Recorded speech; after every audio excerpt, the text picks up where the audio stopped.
بنو ہاشم چونکہ حضور کو پشت پناہی چھوڑنے کو تیار نہیں ہوئے، ابو طالب نے آخری وقت تک بھی ساتھ نہیں چھوڑا۔ ہاں آخری وقت کے قریب ایک بات ہو گئی تھی، ایک مرتبہ تو ہوا کہ وفد آیا ہے قریش کا کہ اپنے بھتیجے کو روک لو، وہ ہمارے معبودوں کی توہین کرتا ہے۔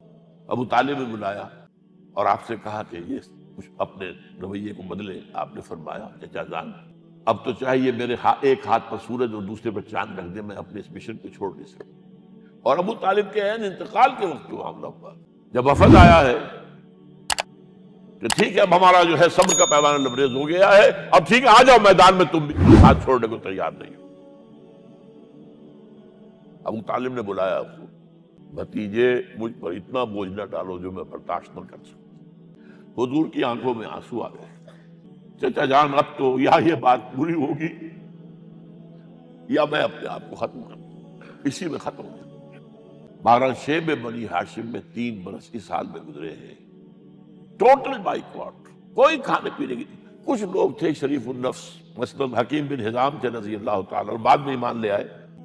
حضرت خدیجہ کے وہ رشتہ دار تھے، وہ پہاڑ پر چڑھ کر ایک طرف سے رات کی تاریکی میں، دونوں دروازے تو بند ہیں، پہاڑ پر چڑھ کر چوٹی سے نیچے اتر کے کوئی چیزیں کھانے پینے کی دے آئے بس صلی اللہ علیہ وسلم۔ کوئی اور ایک آدھ ہوگا ایسا۔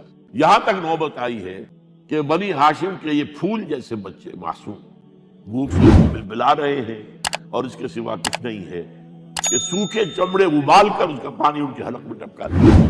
اور جو ہوا وادی طائف میں، جب مکے والوں نے فیصلہ کر لیا کہ آپ قتل کر دو، ابو طالب بھی فوت ہو چکے ہیں، اب کوئی اندیشہ نہیں، کوئی خانہ جنگی شروع نہیں ہوگی، کوئی انٹرا ٹرائبل وار نہیں ہوگی، تو آپ طائف گئے ہیں۔ شاید وہاں کے 3 سردار تھے بڑے، اور یہ طائف اصل میں قریشی کا سمجھیے کہ یہ ان کا گرمیوں کا یہ صحت افزا مقام تھا۔ یہ تمام جو سردار تھے مکے کے، ان کی جائیدادیں وہاں تھی، باغات تھے، اور وہاں کے بھی 3 سردار تھے، تو شاید ان میں سے کسی کو اللہ توفیق دے دے۔ وہاں گئے ہیں اور صرف ایک ساتھ ہیں، حضرت زید بن حارثہ، حضرت ابو بکر بھی ساتھ نہیں، سائے کی طرح ساتھ رہنے والا بھی ساتھ نہیں تھا۔ وہاں جا کر جو آپ نے تینوں سے بات کی ہے، تینوں نے وہ باتیں کہی ہیں جو کلیجے کو چیر جائے۔ اور اس میں کیا ہو رہا ہے، اسٹریٹ ارچنز جو کہلاتے ہیں ہمارے ٹھوکرے گلیوں میں، انہیں اشارہ کر دیا ذرا ان کی خبر لو، وہ پتھراؤ کر رہے ہیں۔ جیسے ہمارے ہاں کوئی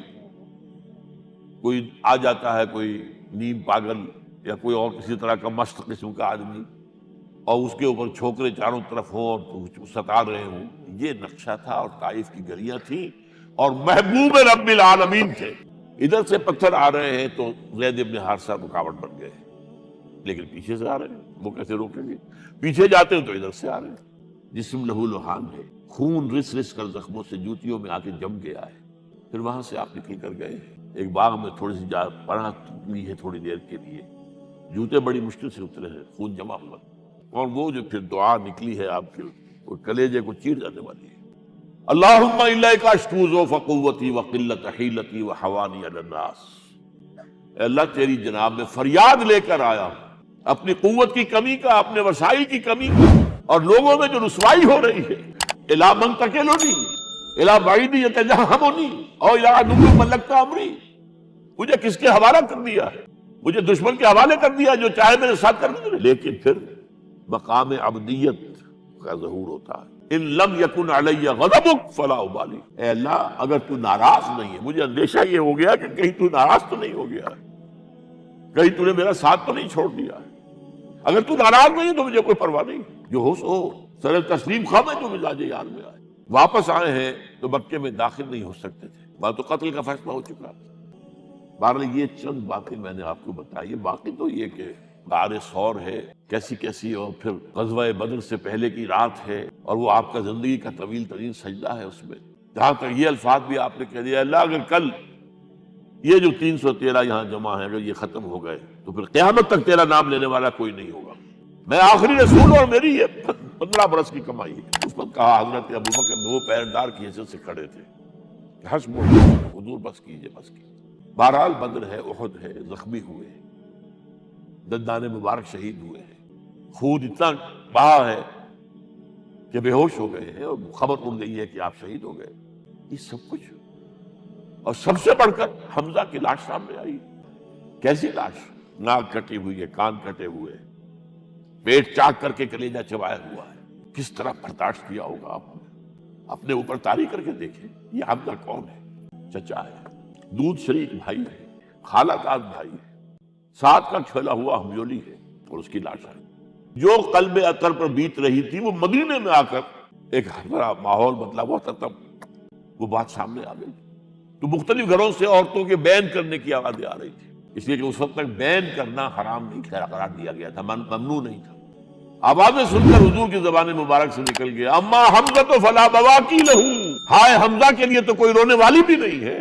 اس پر پھر صحابہ نے، انصار نے اپنے ہاں کی خواتین کو حضرت صفیہ کے یہاں بھیجا. وہ سگی بہن تھی، وہاں انہوں نے جا کے بھی تعزیت کی بہن کی. غزوہ احزاب کا آپ نے سن لیا، اسوہ رسول پر نہ معلوم کیا کیا باتیں لوگوں میں مشہور ہو گئی. وہ اسوہ کیا تھا؟ جب خندق کھودنے کا فیصلہ ہوا ہے تو خندق کھود رہی ہے، حضور بھی لگے ہوئے ہیں، بھاری بھاری پتھر اٹھا کر کندھے پر لا کر باہر پھینک رہے ہیں. پتھریلی زمین تھی، ایک پتھر کسی سے ٹوٹا نہیں تھا، تو حضور نے جو ہے 3 دفعہ جو اس کے مطلب لگائی تب ٹوٹا ہے. لیکن یہ کہ کئی دن کے فاقے ہو چکے تھے، کھانے کو کچھ نہیں، پورا محاصرہ تھا، 12,000 کا لشکر گھیرے ہوئے. یہاں تک کہ آپ کو معلوم ہے کہ گھروں کے اندر بیت الخلاء تو نہیں ہوتے، باہر جاتے تھے قضاء، اس کا کوئی امکان نہیں.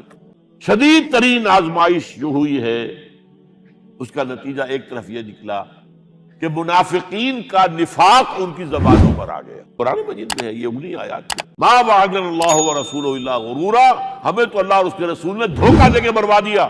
ہم سے کہا تھا کہ قیصر و کسریٰ کے خزانے تمہارے قدموں میں آئیں گے، اور حال یہ ہے کہ اب رفع حاجت کے لیے باہر نہیں جا سکتے، کھانے کو کچھ نہیں. اس وقت کچھ صحابہ آئے ہیں حضور صلی اللہ علیہ وسلم سے. دیکھیے فاقے سے قبر دوہری ہوئی جا رہی ہے، ہم نے اپنے پیٹوں پر پتھر باندھے، چادروں کے ساتھ پتھروں کسا ہوا تاکہ قبر سیدھی رہے. حضور نے اپنا کرتا مبارک اٹھا کر دکھایا، 2 پتھر میں. یہ ہے اسوہ، یہ ہے آپ کی سنت، آپ کا اسوہ حسنہ. لیکن اس اسوہ حسنہ سے فائدہ کون اٹھا سکتا ہے؟ لقد کان لکم فی رسول اللہ اسوۃ حسنۃ لمن کان یرجو اللہ والیوم الآخر وذکر اللہ کثیرا. اسوہ تو اپنی جگہ ہے، قرآن میں ہدایت سب کے لیے، ہدی للناس، لیکن فائدہ اٹھائیں گے صرف متقین، ہدی للمتقین ہے سب کے لیے. اسوہ سب کے لیے ہے، لیکن استفادہ وہی کر سکے گا جو 3 شرطیں پوری کرے: اللہ اور یوم آخر پر ایمان، اور اللہ کا ذکر کثرت کے ساتھ.